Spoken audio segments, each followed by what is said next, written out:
Have you ever considered the domestic violence, that it isn't just about the issue faced by ordinary women in Uganda? Yes, I don't know how you would then think about domestic violence in Uganda. You know, according to a 2019 study, it indicated that around 8% of Ugandan men had experienced emotional and physical abuse, of course, from their partners. But figures could be much greater than this, of course, basing on underreported similar occurrences.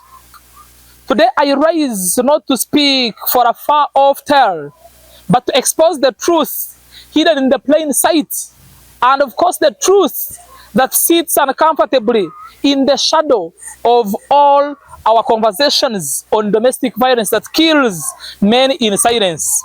Yes, I speak of the battered, bruised, and broken voices of men. Yes, I mean men, silenced by shame, the fear, and societal mockery, of course, which makes it very hard for them to believe from reality, especially the way we live in Uganda. Yes, as one author and an advocate, Jackson Katz, once said, violence and intimidation aren't confined to any gender, but cuts across all boundaries, affecting men as well as women.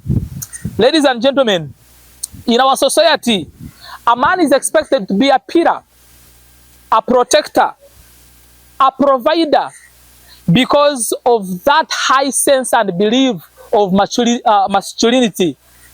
But then, what happens when the protector becomes the victim?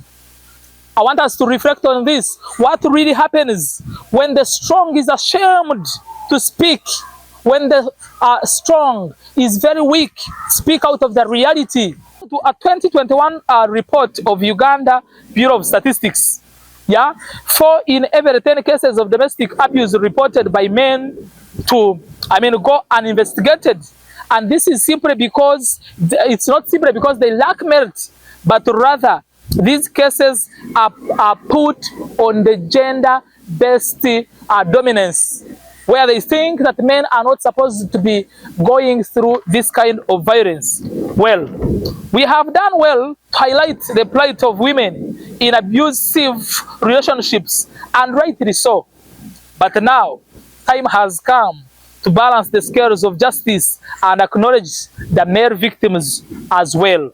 I want us to understand that it's a privilege to be a man, but it's very hard to be a man. Many men are crying, of course, with dry faces, screaming in whispers, calling for help.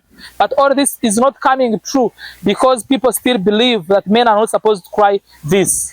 Well, it's often the fruit of deep-rooted frustration, economic pressure, alcoholism, sometimes trauma, and yes, all these cases, they come from the fear of women being empowered, and then they end up causing the same violence that are very preached against them. What must we then do? We must change the narrative. Let's start acknowledging that domestic violence knows no gender. Men can be victims too, and women can as well be perpetrators. It's not a weakness of a man to speak out of this. It's indeed a strength.